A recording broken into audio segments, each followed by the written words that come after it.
ওং নমো ভগবতে বাসুদেবায়। পরমেশ্বর ভগবান শ্রীকৃষ্ণ বলেছেন, আমি পূর্বে সূর্যদেব বিবস্বানকে এই অব্যয় জ্ঞানযোগ বলেছিলাম। বিবস্বান তা মানব জাতির জনক মনুকে বলেছিলেন এবং মনু তা ইক্ষ্বাকুকে বলেছিলেন। হে পরন্তপ, এভাবেই পরম্পরাক্রমে প্রাপ্ত এই পরম বিজ্ঞান রাজর্ষিরা লাভ করেছিলেন, কিন্তু কালের প্রভাবে পরম্পরা ছিন্ন হয়েছিল এবং তাই সেই যোগ নষ্টপ্রায় হয়েছিল।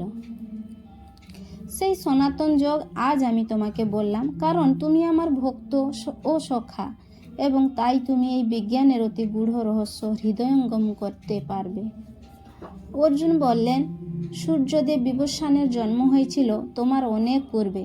তুমি যে আদিকালে তাকে এই জ্ঞান উপদেশ করেছিলে তা আমি কেমন করে বুঝব? পরমেশ্বর ভগবান বললেন, হে পরন্তপ অর্জুন, আমার ও তোমার বহু জন্ম অতিবাহিত হয়েছে। আমি সেই সমস্ত জন্মের কথা স্মরণ করতে পারি, কিন্তু তুমি পারো না। যদিও আমি জন্মরহিত, আমার চিন্ময় দেহ অব্যয় এবং যদিও আমি সর্বভূতের ঈশ্বর, তবুও আমার অন্তরঙ্গা শক্তিকে আশ্রয় করে আমি আমার আদি চিন্ময় রূপে যুগে যুগে অবতীর্ণ হই।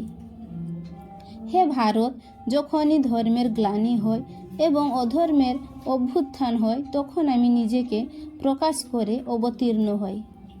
সাধুদের পরিত্রাণ এবং দুষ্কৃতিকারীদের বিনাশ করার জন্য এবং ধর্ম সংস্থাপনার জন্য আমি যুগে যুগে অবতীর্ণ হই। হে অর্জুন, যিনি আমার এই প্রকার দিব্য জন্ম ও কর্ম যথাযথভাবে জানেন, তাকে দেহত্যাগ করার পর পুনরায় জন্মগ্রহণ করতে হয় না। তিনি আমার নিত্য ধাম প্রাপ্ত হন। আসক্তি, ভয় ও ক্রোধ থেকে মুক্ত হয়ে সম্পূর্ণরূপে আমাতে মগ্ন হয়ে এবং একান্তভাবে আমার আশ্রয় গ্রহণ করে পূর্বে বহু বহু ব্যক্তি আমার জ্ঞান লাভ করে পবিত্র হয়েছেন এবং এভাবেই তারা আমার অপ্রাকৃত প্রেম লাভ করেছেন। যারা যেভাবে আমার কাছে আত্মসমর্পণ করে আমি তাদের সেভাবেই পুরস্কৃত করে থাকি। হে পার্থ, সকলেই সর্বতভাবে আমার পথ অনুসরণ করে।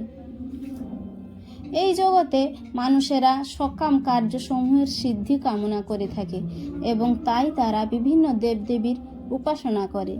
সকাম কর্মের ফল অবশ্যই অতি শীঘ্র লাভ হয়।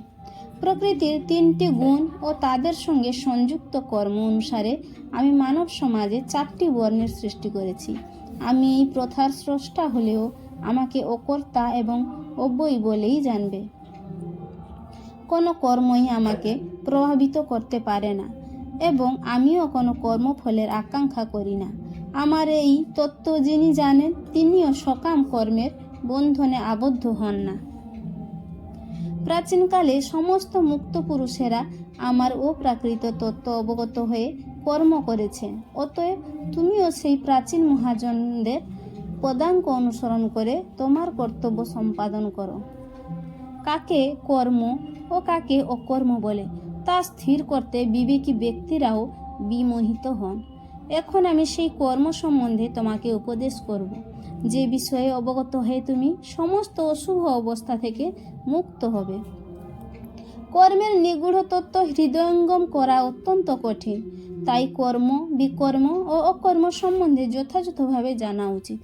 যিনি কর্মে অকর্ম দর্শন করেন এবং অকর্মে কর্ম দর্শন করেন, তিনি সমস্ত মানুষের মধ্যে বুদ্ধিমান।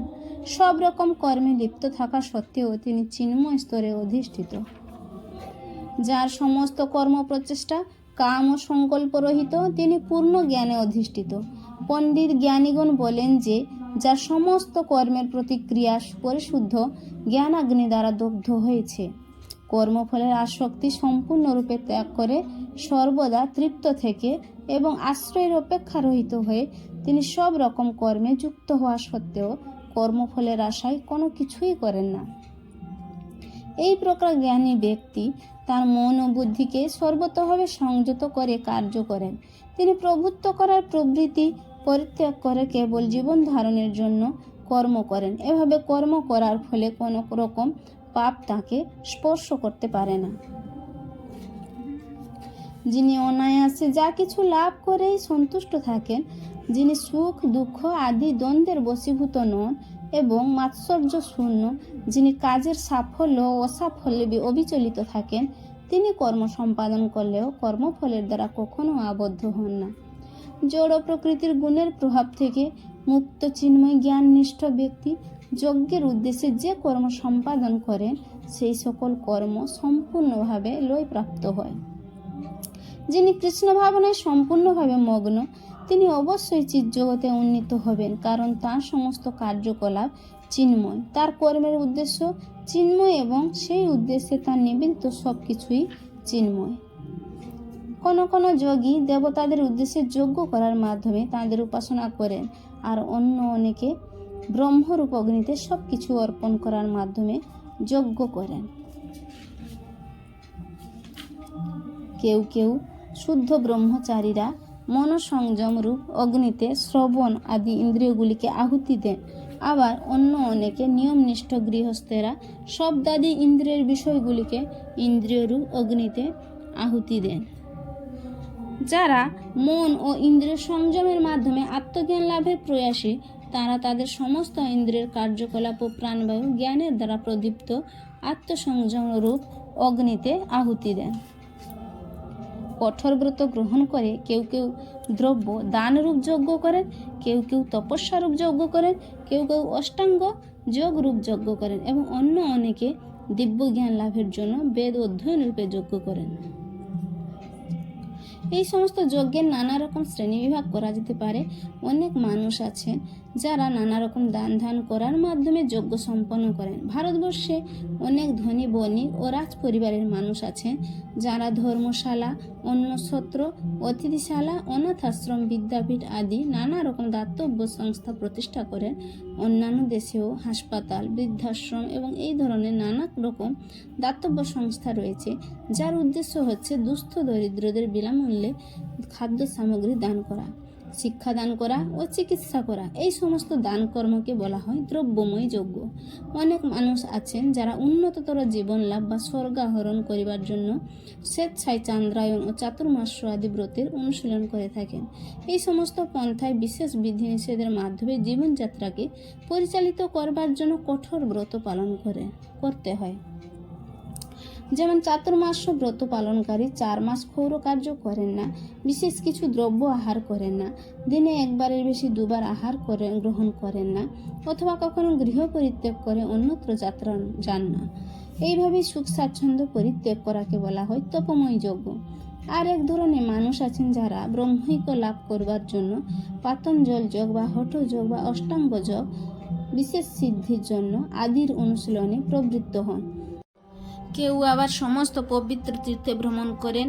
এই সমস্ত ক্রিয়াকে বলা হয় যজ্ঞ, অর্থাৎ এই জড় জগতে বিশেষ ধরনের সিদ্ধি লাভের জন্য যজ্ঞের অনুষ্ঠান করা হয়।